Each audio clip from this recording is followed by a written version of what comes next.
வணக்கம். மீன ராசி ஆவணி மாத ராசி பலன்கள்.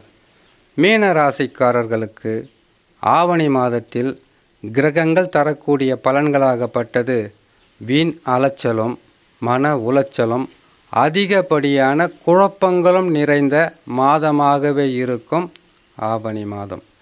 காரணம், கிரகங்கள் எந்தெந்த ராசிகளில் அமர்ந்திருக்கிறதோ அந்த ராசிகளுக்கு தக்கவாறு பலன்களை கொடுக்க வேண்டியது கிரகங்களுடைய கடமை.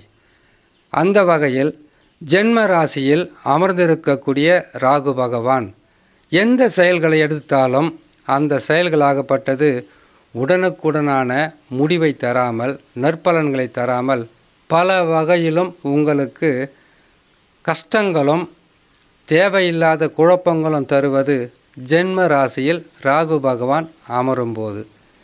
ராகு பகவான் அமர்ந்த வீட்டிற்கு 7ஆம் ராசியில் அமருவது கேது பகவான் உறவு சிக்கல்களை தருவது, சந்தோஷமில்லாத நிலையை உருவாக்குவது, நண்பர்களிடையே உறவுகளிடையே பிரச்சனைகளும் சண்டைகளும் குழப்பங்களும் தருவது கேது பகவான் 7ஆம் ராசியில் அமருவது. 7.5 சனியில் விரயச்சனியாக இருந்து கொண்டு வக்ரம் பெற்று இருக்கக்கூடிய சனி பகவான் வருமான குறைவு, அதிகப்படியான செலவு, கட்டுக்கடங்காத செலவு, கடன் வாங்கியாவது செலவு செய்யக்கூடிய ஒரு சூழ்நிலையை உருவாக்குவது. 3ஆம் இடத்தில் அமர்ந்திருக்கக்கூடிய குரு பகவான் முயற்சிகளில் தடைகளும் உடல் நலத்தில் பாதிப்பையும் கொடுக்கின்ற ஸ்தானம். இந்த 4 ராஜகிரகங்களும் பாதகமாக இருக்கும்போது வெற்றி பெற வேண்டுமென்றால் அதற்கு கடின உழைப்பும் அதிகப்படியான அலைச்சலும் மன அமைதி பொறுமை இருந்தால் உங்களால் வெற்றி பெற முடியும். ஆனால் உபகிரகங்கள் அப்படி கிடையாது. இந்த மாதம் இல்லைன்னா அடுத்த மாதம், அடுத்த மாதம் இல்லைன்னா அடுத்த மாதம்னு சொல்கிற மாதிரி நற்பலன்களை தந்துவிடும். அந்த வகையில் கிரகங்கள் தரக்கூடிய பலன்களை பற்றி அறிந்து கொள்வதற்கு முன்பதாக சந்திராஷ்டம தினங்களை தெரிந்து கொள்வது மிகவும் உதவியாக இருக்கும். இந்த சந்திர அஷ்டம தினங்களில் எதையும் பொறுமையாக நினைத்து செயல்பட்டால் எந்த பாதகமும் இருக்காது. புதிதாக தொழில் தொடங்கக்கூடாது. யாரிடமாவது கொடுக்கல் வாங்கலை முற்றிலும் தவிர்க்க வேண்டும். வண்டி வாகனங்களில் மெல்லமாக செல்ல வேண்டும். திடீர் ஊர் பிரயாணம் ஏற்பட்டால் சற்று தாமதம் செய்து 2.25 நாட்களுக்கு பிறகு உங்களுடைய இயல்பான வாழ்க்கையை தொடங்கினால் பாதகங்கள் குறைந்து காணப்படும். பாதகமே இல்லைன்னு சொல்ல முடியாது.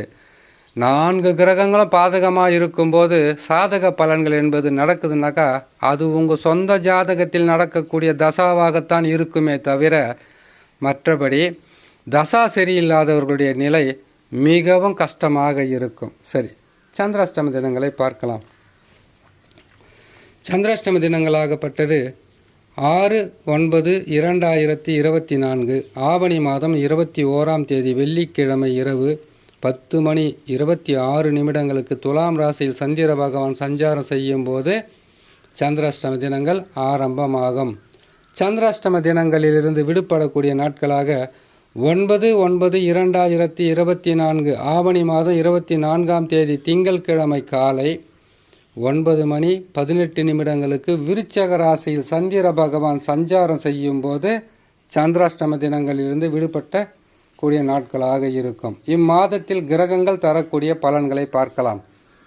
ஜென்ம ராசியில் அதாவது மீன ராசியில் ராகு பகவான் அமர்ந்திருப்பது உங்களுக்கு பல வகையான நெருக்கடிகளும் பொருள் விரயங்களும் தேவையில்லாத குழப்பங்களும் இருக்கும். உடல் நலத்திலும் சிறிது கவனம் தேவை. உடல்நல பாதிப்பை கொடுக்கும். 3ஆம் ராசியில் குரு பகவான் அமர்ந்து செவ்வாயுடன் இணைந்திருப்பதினால் உங்களுக்கு சிறு வேலையை கூட அதிகப்படியாக கஷ்டமும் அலைச்சலும் கொடுக்கும். பொறுமை மிக மிக அவசியம்.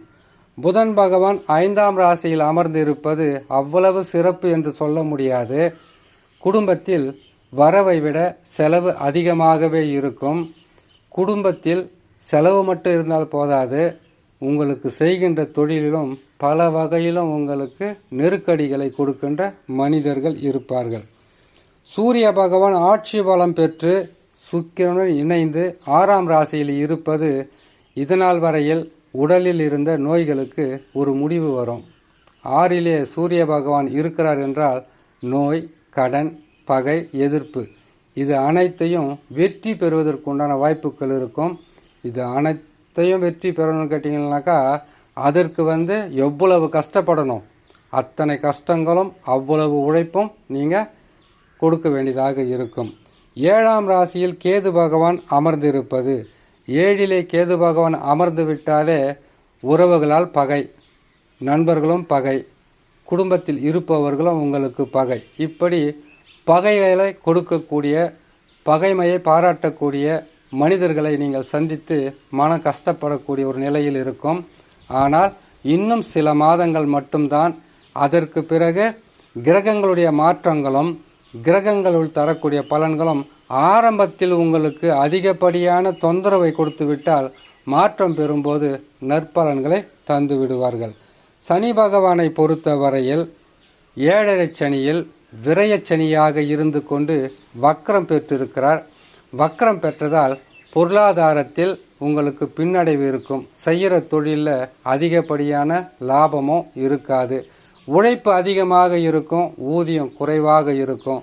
அரசாங்க ஊழியர்களாக இருந்தால் மேலதிகாரிகளின் கோபமும் சக ஊழியர்களிடத்திலிருந்து உங்களுக்கு நற்பெயரும் இல்லாமல் போகும். சிறிது பொறுமையும் இறை நம்பிக்கையும் குலதெய்வ வழிபாடும் உங்களுக்கு பல வகையில் நற்பலன்களை தரும். ஏன்னு கேட்டிங்கன்னாக்கா 7.5 சனி இப்போ தான் ஆரம்பிச்சிருக்கு. அது கொஞ்சம் கொஞ்சமாக உங்களுக்கு கஷ்டத்தை கொடுத்துக்கிட்டே இருக்கும். அது மட்டும் இல்லாமல் உங்கள் ராசி அதிபதி என்று சொல்லக்கூடிய குரு பகவானும் 3லே மறைந்திருப்பது உங்களுடைய உடல் நலத்தில் மிக கவனம் தேவை. எதிரிகளாக இருந்தாலும் எதிர்க்காக இருந்து சண்டை போட்டால் பரவாயில்ல, மறைமுகமாக உங்களுக்கு பல வகையில் கஷ்டங்களை கொடுக்கின்ற நபர்கள் அதிகமாக இருப்பதினால் மீன ராசிக்காரர்கள் சற்று கவனமாக இருக்க வேண்டும். இறை வழிபாடு செய்யுங்க, குலதெய்வ வழிபாடு செய்யுங்க, நவகிரக சாந்தி செய்யுங்க. முடிந்த அளவுக்கு மாலை நேரத்தில் அருகில் உள்ள சிவன ஆலயங்களுக்கு சென்று மனமுருகி வேண்டி வாங்க. உங்களுக்கு இருக்கக்கூடிய வரக்கூடிய பிரச்சனைகளிலிருந்து உங்களுக்கு நற்பலன்களை கொடுக்காவிட்டாலும் அசுப பலன்களிலிருந்து உங்களை காப்பாற்றும் என்று சொல்லி இன்னொரு நல்ல பதிவில் உங்களை நான் சந்திக்கிறேன். நன்றி, வணக்கம்.